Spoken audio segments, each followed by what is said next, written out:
जरा कोई 1 मिनट का क्लिप है, इसको चला दें जरा ताकि लोग देख लें। उसके बाद फिर मैं चाहूंगा कि आप इसके ऊपर तबसरा दे दें। पहली दफ़ा मेरा ख्याल है ऋषि जो है वो एक बगावत की स्टेज में है। आज मैं ये लफ्ज़ इस्तेमाल कर रहा हूँ। हाँ। मैं कब से कह रहा हूँ कि सबसे बड़ा इंस्टेबिलिटी सोर्स जो है वो आएगी अदालतों की तरफ से, और उसके रीज़न भी मैंने दिए हैं, मगर किसी ने सीरियसली नहीं लिया इस चीज़ को। इब्तदाई शो से आप कह रहे मैं हैं? कब से कह रहा हूँ, 2-3 माह से मैं ये कह रहा हूँ कि इंतजार करें, यहाँ से आएगा, जी। और वजह भी बता रहा हूँ। आज हमें नज़र आ रहा है कि वो पहुँच गए हैं वहाँ। सिर्फ एक बात नहीं, 2-3 चीज़ें अब नज़र आ रही हैं। ये पहली दफ़ा हुआ है कि हाई कोर्ट में आईएसआई को डायरेक्टली टारगेट किया जा रहा है। ये टारगेटिंग ही है ना कि सेक्टर कमांडर को बुलाया, मैं उससे ये पूछेंगे, और आज हम डिफाइन करेंगे कि इनकी क्या रोल है और एजेंसियों का क्या रोल है और ये करते क्या हैं, इनके पास पैसे कितने होते हैं। ये सारी बातें सवाल एक जज साहब ने ये पूछ लिए। ये अनहर्ड ऑफ, अनप्रेसिडेंटेड। एजेंसियां हमेशा हर दुनिया में खुफिया होती हैं। यहाँ हमारी अदालतें जो हैं ये कह रही हैं कि बाहर आएँ, आप हमें दिखाएं, आप हो कौन, करते क्या हो, कैसे करते हो, कितने पैसे, कहाँ से पैसे आते हैं, क्या बजट है, आपकी रिट क्या है, क्या नहीं है। ये सवाल सीक्रेट एजेंसी से नहीं पूछे जाते, ये पूछे जा रहे हैं। ये अनप्रेसिडेंटेड है, मैं आपको बता दूं। इसके साथ एस्टैब्लिशमेंट जो है खुश नहीं हो सकती, बिकॉज एस्टैब्लिशमेंट का जो रोल होता है वो हमेशा बिहाइंड द सीन्स होता है, कभी सामने नहीं होता। और अब अदालतें जो है एक एक करके चैलेंज कर रही हैं। कभी बाबर सत्तार साहब चैलेंज कर देते हैं, कभी अतर मिनल्ला साहब चैलेंज कर देते हैं, कभी अब कियानी साहब ने चैलेंज करना शुरू कर दिया। एक एक करके लोग खड़े होने शुरू हो गए हैं, जजेस। दीज आर इंपॉर्टेंट सीनियर जजेस। और तो एंड ऑब्वियसली इनका जो नेट इफेक्ट है वो यही है कि एस्टैब्लिशमेंट का जो फुटप्रिंट है on the economy, on politics, on the constitution, उसको रिड्यूस करना। एंड द जजेस are now one by one standing up and asking questions. मैं आज ये प्रेडिक्शन कर रहा हूँ आपसे कि अगर ये क्राइसिस को रोका ना गया from either the judiciary side और फ्रॉम द एस्टैब्लिशमेंट साइड, तो फिर यही होगा कि किसी न किसी स्टेज से sooner rather than later establishment move करेगी for an emergency. I think that you can not rule out now. मैं आज बड़े खुल के ये आपसे कह रहा हूँ, और मेरी कंडीशन ये है कि अगर ये पीछे ना हटे, सारे खान साहब पीछे ना हटे, केपी गवर्नमेंट पीछे ना हटी, एस्टैब्लिशमेंट पीछे ना हटी, जजेस पीछे ना हटे, अगर ये पीछे ना हटे, आपस में कोई सेटलमेंट नहीं होती गोइंग फॉरवर्ड, और ये ऐसे ही मामला चलता रहा, कोई चीज आशा रुकी नहीं रहती, या बेहतरी की तरफ जाती है या खराब होती है। ये नहीं होता कि स्टेशनरी हो जाए। Life in politics is dynamic, it is not a static thing. Dynamism का ये मतलब है या वो बढ़ेगी, क्राइसिस, या कम होगी, यहां नहीं रहेगी। ये अनस्टेबल स्टेट है, इक्विलिब्रियम नहीं है। इक्विलिब्रियम जैसी चीज ही नहीं होती साइंस के अंदर। इक्विलिब्रियम की तरफ जाते हैं फिर दूर हो जाते हैं, जैसे वो पेंडुलम नहीं होता घड़ी का, पुराने जमाने की घड़ियों के पेंडुलम से ऐसे ऐसे चलते थे, तो वो सेंटर का इक्विलिब्रियम होता है, पर वहां आके खड़ा नहीं होता वो पेंडुलम, मूव करता। तो अब ये है कि we are moving in the direction of instability, और अगर ये पेंडुलम ऐसे ही मूव करता रहा तो फिर ये मेरा ये ख्याल है कि establishment will have to think of some major, और जजेस को रोकने का मेजर, और जो आजादी की इस वक्त जो ख्वाहिश है आवाम के अंदर, और पीटीआई जिसको पुकार रही है, उसके लिए emergency will have to be imposed. Whether it will be a financial emergency और it will be a general emergency और it will be some special emergency, I can't say. मगर क्या जब इमरजेंसी लगेगी तो बहुत सी पाबंदियां लग जाएंगी, मगर अगर मसला अभी हल नहीं हो रहा तो मैं ये समझता हूँ इमरजेंसी के साथ भी मसला हल नहीं होगा। क्यों? क्योंकि जुडिशरी की आजादी के ऊपर पाबंदी, इवन इन इमरजेंसी, कुछ पावर्स उनके रह जाते हैं मगर कुछ नहीं रहते, मगर फिर भी उनके पास ये हक होता है to strike it down. Musharraf की इमरजेंसी को स्ट्राइक डाउन कर दिया था ना, तो emergencies can also be struck down by the judiciary. तो फिर मसला तो हल ना हुआ। अच्छा, तो मसला फिर हल कैसे होगा? बस एक ही सूरत होती है जहां जुडिशरी को फारिग कर दिया जाता है, सबको फारिग कर दिया जाता है, मतलब जुडिशरी को फारिग किया जाता है, कानून अपने हाथ में ले लिया जाता है, ठीक है। और वो कानून कोई और कानून होता है, वो कॉन्स्टिट्यूशनल कानून नहीं होता, एक्स्ट्रा कॉन्स्टिट्यूशनल कानून होता है, ठीक है, प्रोविजनल कॉन्स्टिट्यूशनल ऑर्डर होता है वो। तो मैं आज तो सभाई साहब, बहुत सारे लोग कह रहे हैं कि ये जो है ना, नजम सेठी साहब ने उनकी तरफ से ये पैगाम पहुंचाया है। आप इस ये सारी चीज को किस तरह देखते हैं? ये बिल्कुल मैं इस तरह देखता हूँ कि मैंने अभी थोड़ी देर पहले एक ट्वीट भी किया था कि ये फौजियों के गैर सरकारी तर्जुमान साहब जो हैं ये फरमा रहे हैं और डरा रहे हैं कि अगर ये क्राइसिस को ना रोका गया, और क्राइसिस के तीन उन्होंने जो पार्टनर्स हैं या जो जो स्टेक होल्डर्स उन्होंने आइडेंटिफाई किए, एक तो उन्होंने कहा एस्टेब्लिशमेंट, दूसरा उन्होंने कहा जजेस, और तीसरा उन्होंने कहा इमरान खान। और उन्होंने कहा जी कि अच्छा, इससे पहले की बात की जो है ना, ये तो एक छोटा सा क्लिप आपने सुना है, मैंने ये पूरा प्रोग्राम देखा था। वो बड़ी बिल्डअप उन्होंने किया कि जी देखिए उन्होंने SIFC बनाया, जनरल आसिम मुनीर ने आके, और कि जी हम सारा कंट्रोल करेंगे और ये सारा इकोनॉमिक हम स्टेबिलिटी ले आएंगे, तो उसके साथ ही पॉलिटिकल स्टेबिलिटी आ जाएगी, तो आप सब लोग दुनिया भर से जाके उन्होंने पैसे मांगे और कि जी हम स्टेबिलिटी ले आएंगे, हम गारंटी देते हैं, ये करते हैं वो। अच्छा, वो उन्होंने कहा कि जी ये तो हो गया फेल, ये तो नहीं चला। अच्छा, उसकी जिम्मेदारी उन्होंने किसी पर नहीं डाली, बस जी सिर्फ इतना कहा कि जी ये तो हो गया फेल, ये तो नहीं चला, और कोई पैसे वैसे नहीं आए। और अब पॉलिटिकल स्टेबिलिटी पे उन्होंने कहा कि जनाब ये जजेस खड़े हो गए हैं और ये इमरान खान साहब खड़े हो गए हैं, तो ये पॉलिटिकल स्टेबिलिटी नहीं आ रही और बड़े सख्त इनकी सिचुएशन है, और इमरजेंसी लगेगी, जैसे कि अभी आपने सुना इमरजेंसी भी नहीं चलेगी, तो फिर उसका मतलब है कि मार्शल लॉ लगाना पड़ेगा। मुंह से उन्होंने नहीं कहा, लेकिन उन्होंने कहा जी वो प्रोविजनल ऑर्डर आएगा और जजेस को बंद करना पड़ेगा। और भाई जो असली बात करने की थी, बेईमान सहाफी जैसे है ना, ये गुमराह कौन सहाफी जैसे तर्जुमान है, फरमा ये रहे कि जी सब कुछ हो गया, फेल हो गया आसिम अली, उन्होंने ये पॉलिटिकल स्टेबिलिटी लाई यारी, जो कुछ उन्होंने किया इलेक्शन में, जो कुछ किया लोगों पे जो जुल्म किए, और आपने सारा देख रहे हैं कि क्या कर रहे हैं वो, उनका कोई जिम्मेदारी नहीं उनको डाली उन्होंने। SIFC की जिम्मेदारी उन्होंने नहीं डाली उन पे। जजेस को जिस तरीके से उन्होंने प्रोवोक किया और अब खड़े हो गए, उसकी जिम्मेदारी, वो कहते हैं कि जी हटे पीछे तो इमरान खान हटे या जजेस हटे, वरना ये कर देंगे। और वरना के बाद वो कहते हैं कि जी फिर भी कुछ नहीं होगा, इमरजेंसी से तो कोई मसला हल नहीं होगा, तो फिर मार्शल लॉ लगेगा। मार्शल लॉ के बाद उन्होंने पूछा क्या होगा, उन्होंने कहा जी वो फिर देखी जाएगी, मैं वजीर आजम हो जाऊंगा तो फिर देखी जाएगी। मतलब ये था उनका।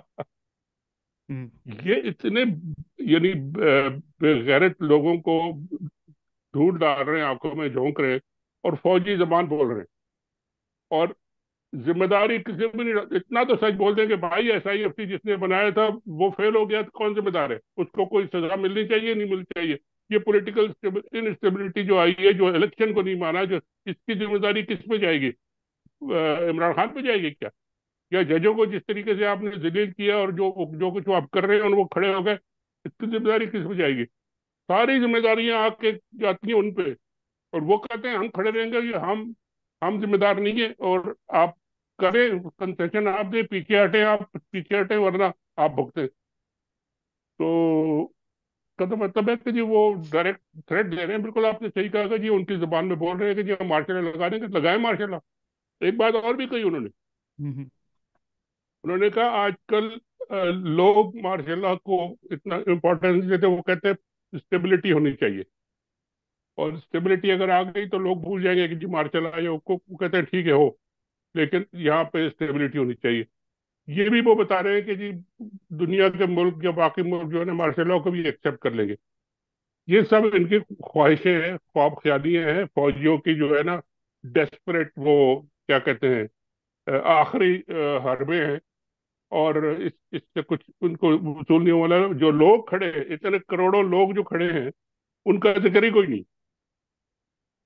जो लीडरशिप पूरी की पूरी अपोजिशन की इकट्ठी हो गई है और इमरान खान के साथ मिल रही है, उनका कोई जिक्र ही नहीं है। जो जो गन इन्होंने डाला है गवर्नेंस में, जो डमीज बिठाए हुए हैं, कहीं गुड़िया रानी, तो कहीं डमी प्राइम मिनिस्टर, तो कहीं कुछ, कहीं कुछ, वो बाजार से ला के फॉरेन इम्पोर्टेड फाइनेंस मिनिस्टर और फलाने, और ये सब इनको जो बिठाया हुआ है, उनका फेलियर कोई जिक्र नहीं है।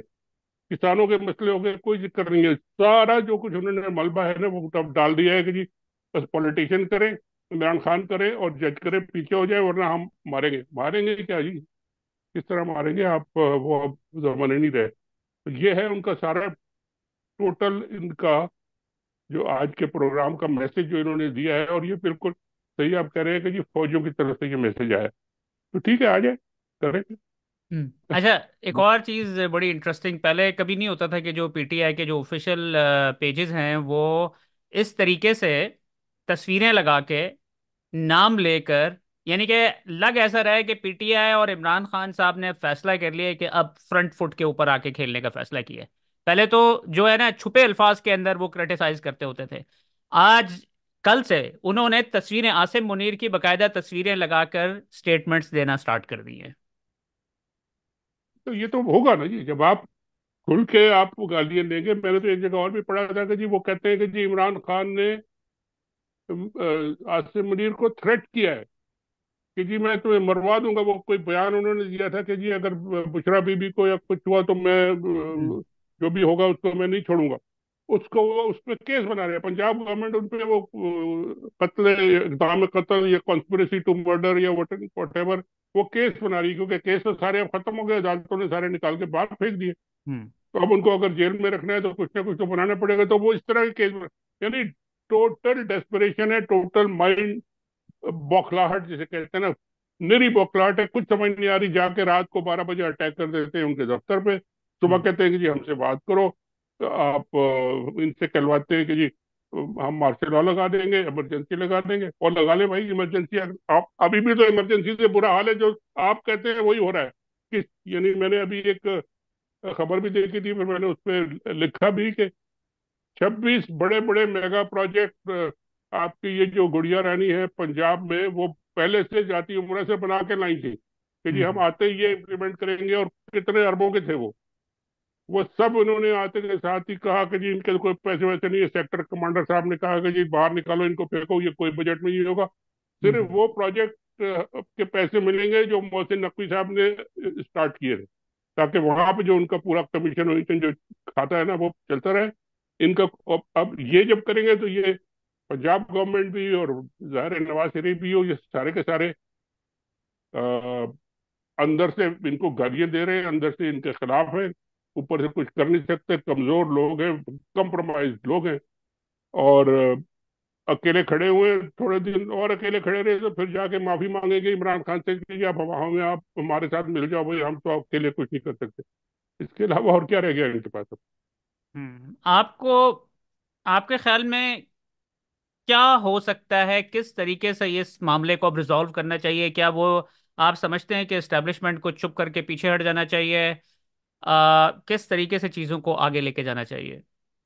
देखिए, एस्टेब्लिशमेंट अगर समझ रही है और या अकल अकल अकल बाकी है, या कोई दो चार सोचने वाले लोग बाकी हैं, तो उनको सोचना चाहिए कि जी पिछले 2-3 साल में जिस तरीके से एक दो लोगों ने, एक आसिम मुनीर, एक ये ISI चीफ और एक दो और उनके साथ होंगे, उन्होंने जिस तरीके से ये टोटल मैसअप किया है, टोटल मैसअप, इकोनॉमिक साइड पे मैसअप किया, उन्होंने पॉलिटिकल साइड पे मैसअप किया, जुडिशियल साइड पे मैसअप किया है, सारी की सारी अवाम का बेड़ा गर्क कर दिया है। कोई कोई किसी को होप नहीं है, कहीं कोई इम्प्रूवमेंट नहीं हो रही है। प्रोविंशियल गवर्नमेंट उनके खिलाफ आके खड़ी हो गई है, बजट के पैसे नहीं है, IMF कहती है ये करो। इस सारा फेलियर जो है ना, ये 2-3 लोगों का है। तो जब तक आपकी इस्टेब्लिशमेंट के लोग इन 2-3 लोगों को साइड पे नहीं करेंगे, और ये बात तो अब आपने पहले भी सुनी थी, और नजन सेठी साहब खुद भी कह चुके हैं कि ये 3 टॉप पोजीशन अब जल्दी से हिलने वाली हैं और जाने वाली है। अमेरिका ने भी ये कह दिया इनको कि जी ये इस तरह नहीं चलेगा। तो बल्कि मैंने एक खबर भी दी थी कि जी अमरीकी, ये बड़े, आसिम मुनीर साहब बड़े नाराज हैं हम्म। अमरीकी सफीर से कि वो PTI के वक्त से क्यों मिले। हम्म। उन्होंने बड़ी बाकायदा शिकायत की और बड़े गुस्से में शिकायत की, जो कि बड़ा अजीब लगा अमेरिकनों को कि जी ये इस तरह की किस तरह से कैसे एटीट्यूड से बात कर रहे हैं। मगर हम्म। उन्होंने कहा, गुस्से में थे, पता नहीं क्या हुआ था, क्या पिया था या क्या खाया था। तो वो उसके बाद अब उसका जवाब ये दे रहे हैं कि वही अमरीकी सफीर साहब अब आ रहे हैं यहाँ अमरीका, 6 जून को, जब पाकिस्तान का और अमेरिका का वर्ल्ड कप का मैच होगा। हम्म। और वो आएंगे टेक्सास में मैच देखने, और उससे एक रात पहले PTI के डॉक्टर ने उनका डिनर किया, वहां वो जाएंगे। और पूरा PTI वहां बैठी होगी टेक्सास की, और पूरे अमेरिका से मशहूर डॉक्टर जो है, बड़े जो पैसे देने वाले हैं, जो इन्फ्लुएंशियल है, उनके साथ जाके वो डिनर करेंगे।